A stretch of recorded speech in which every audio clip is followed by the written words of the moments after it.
ਅੱਛਾ, ਜਿਸ ਤਰ੍ਹਾਂ ਕਿ ਤੁਹਾਨੂੰ ਪਤਾ ਹੋ ਕਿ ਡਾਕਟਰਾਂ ਦੀ ਲਿਖਾਈ ਕਿਸ ਤਰ੍ਹਾਂ ਹੁੰਦੀ ਹੈ।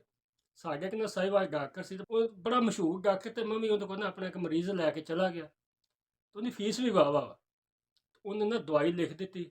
ਦਵਾਈ ਲਿਖ ਕੇ ਤੇ ਮੈਨੂੰ ਕਹਿੰਦਾ ਜੀ 1 ਮਹੀਨੇ ਬਾਅਦ ਦੁਬਾਰਾ ਜਿਹੜਾ ਨਾ ਤੁਸੀਂ ਚੈੱਕ ਕਰਵਾਉਣਾ ਇਹ ਦਵਾਈ ਖਾ ਕੇ। ਮੈਂ ਸਰਕਾਰ ਸਾਰਾ ਸਾहिਵਾਲ ਉੱਥੇ ਫਿਰਿਆ, ਉਹ ਡਾਕਟਰ ਕੋਲ ਜਿਹੜੀ ਦਵਾਈ ਲਿਖੀ ਸੀ ਨਾ ਉਹ ਲੱਭ ਗਈ, ਤੇ ਕੁਛ ਦਵਾਈ ਜਿਹੜੀ ਨਾ ਉਹ ਮੈਨੂੰ ਨਾ ਲੱਭੀ। ਉਹ ਬੜਾ ਫਿਰਿਆ, ਫਿਰ ਕੇ 20 ਸਟੋਰਾਂ ਤੇ ਮੈਂ ਗਿਆ, ਉਹ ਦਵਾਈ ਨਾ ਲੱਭੇ। ਮੈਂ ਸਰਕਾਰ ਉੱਥੋਂ 500 ਰੁਪਏ ਦਾ ਰਕਸ਼ਾ ਕਰਵਾਇਆ। ਫਿਰ ਮੈਂ ਡਾਕਟਰ ਕੋਲ ਗਿਆ, ਘੰਟਾ ਉੱਥੇ ਲਾਈਨ 'ਚ ਲੱਗਾ। ਜਾ ਕੇ ਮੈਂ ਡਾਕਟਰ ਨੂੰ ਦੱਸਿਆ, ਮੈਂ ਕਿਹਾ ਡਾਕਟਰ ਸਾਹਿਬ ਜਿਹੜੀ ਅਗਲੇ ਪਾਸੇ ਤੁਸੀਂ ਸਫੇ ਤੇ ਦਵਾਈ ਲਿਖੀ ਹੈ ਇਹ ਤਾਂ ਸਾਰੀ ਲੱਭ ਗਈ, ਲੇਕਿਨ ਇਹ ਜਿਹੜੀ ਪਿੱਛੇ ਤੁਸੀਂ ਦਵਾਈ ਲਿਖੀ ਹੈ ਨਾ ਇਹ ਕਿਸੇ ਬੰਦੇ ਕੋਲ ਨਹੀਂ ਲੱਭੀ, ਇਹ ਮੈਂ ਕਿੱਥੋਂ ਲੈਣੀ ਹੈ। ਤੇ ਡਾਕਟਰ ਕੋ ਕੀ ਕਹਿੰਦਾ, ਉਹ ਸਰਕਾਰ ਦਵਾਈ ਉਹੀ ਸੀ ਜਿਹੜੀ ਮੈਂ ਅੱਗੇ ਵਾਲੇ ਪਾਸੇ ਸਫੇ ਤੇ ਲਿਖੀ ਹੈ। ਇਹ ਪਿੱਛੇ ਤੇ ਸਿਰਫ ਮੈਂ ਪੈਨਸਲ ਚੈੱਕ ਕੀਤੀ ਸੀ ਕਿ ਚੱਲਦੀ ਹੈ ਕਿ ਨਹੀਂ ਚੱਲਦੀ। ਹੁਣ ਦੱਸੋ, ਮੇਰਾ ਤਾਂ 500 ਰਕਸ਼ੇ ਦਾ ਗਿਆ।